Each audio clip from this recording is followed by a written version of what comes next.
Welcome to this YouTube channel. In this video we are going to talk about top 10 weirdest cars. So before starting this video, like this video, and subscribe to our YouTube channel for future updates. Automobiles come in a variety of shapes and sizes. Some automobiles appear to have been designed to win awards. Other automobiles appear to have been designed by inexperienced individuals. Then there are some cars that are parked in the middle. They aren't apples to our eyes and they aren't sights to behold. They're one of a kind in the strangest and most bizarre ways possible. Whether they have 6 headlamps or 6 wheels, these automobiles are remembered as much for their appearance as for their performance. These are the 10 oddest and strangest automobiles ever created. Number 10.1950 BMW Isetta 300.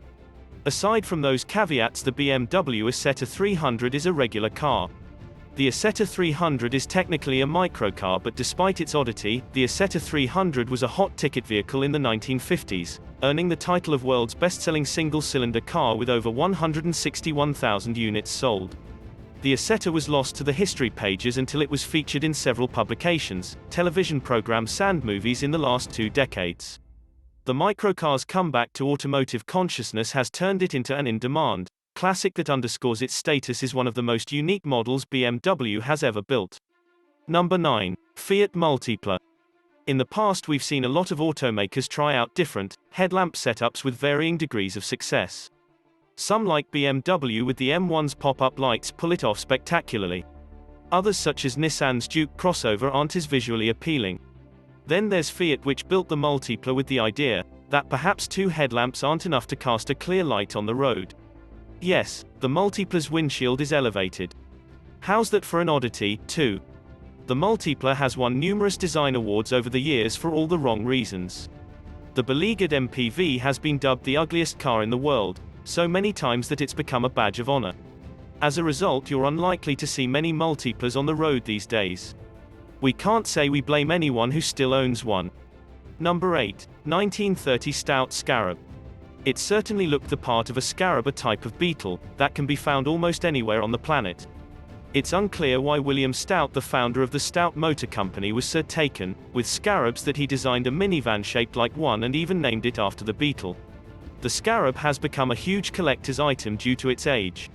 It wasn't the most practical vehicle of its time. Rear visibility was poor, but the oddity of its design contributed to its long-lasting legacy in many ways. No one will recall that the Scarab was once considered an unattractive vehicle.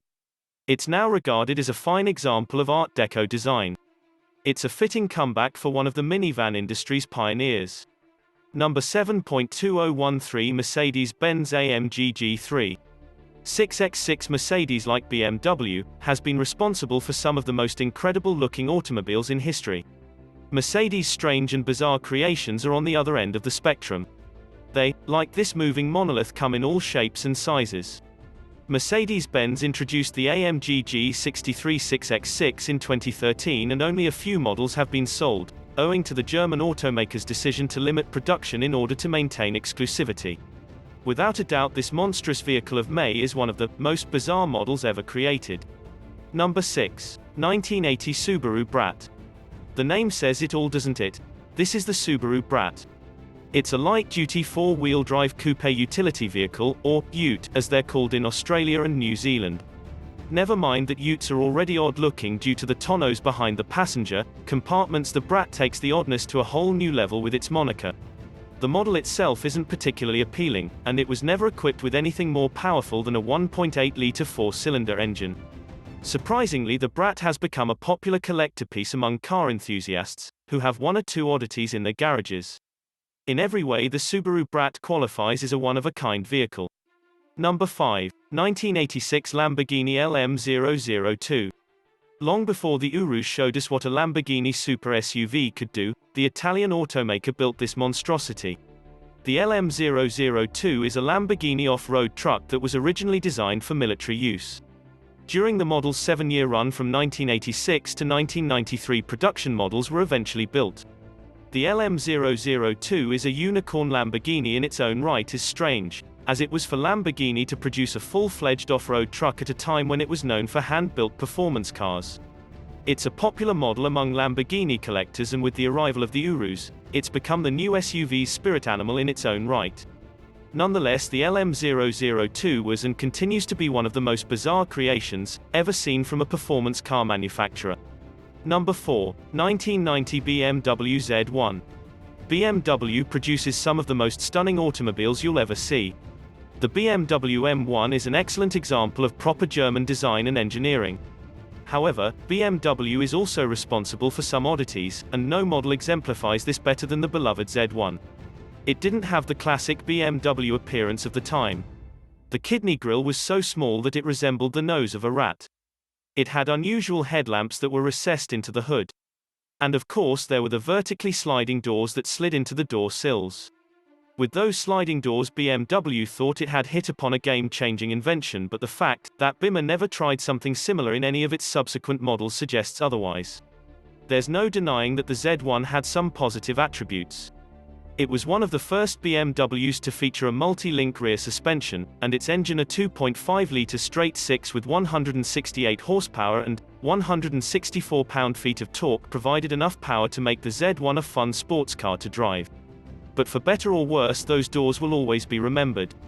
Number 3. 1984 Nissan Pulsar NX.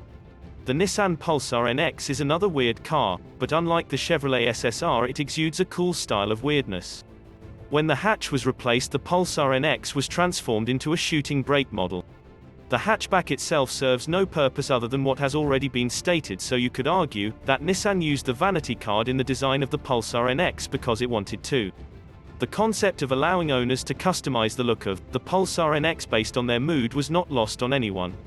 During its 4-year production run, the Pulsar NX was a huge hit, and even today if someone sees one and knows what they're looking at, they'll ask the same question: where's the shooting brake canopy?